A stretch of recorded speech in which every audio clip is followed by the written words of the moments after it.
المطبخ مش حلة وطاسة ووقفة نار وبس. المطبخ مصنع.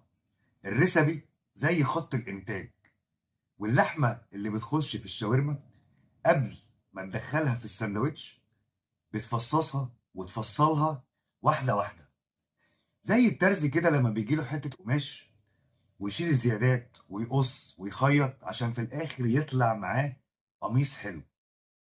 النهاردة مش هنحسب أرقام، النهاردة هنفهم مع بعض ازاي تمسك رسب الشاورما وتفصله واحده واحده، من اول ما بتستلم اللحمه لحد ما بيخش معاك في الساندوتش. اللي هنقوله النهارده ده هيمشي على الشاورما وهيمشي على اي ريسبي هيجيلك.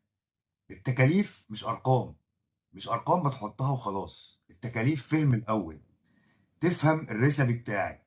فاول ما يجيلك الريسبي بتاع شاورما بتاع اي حاجه، واحده واحده بتمسكه وتبتدي تمزمز فيه كده وتفصله، وتفهم ترتيب الخامة ماشية ازاي وجاية منين ورايحة فين. انت مصنع، المطبخ مصنع، بتقعد تدخل منتجات كتير مع بعض عشان تطلع في الاخر حاجة تقدر تبيعها. انت ما بتجيبش حاجة تشتريها من السوبر ماركت زي ما هي وتبيعها زي ما هي، انت بتصنعها. فالمطبخ زيه زي المصنع.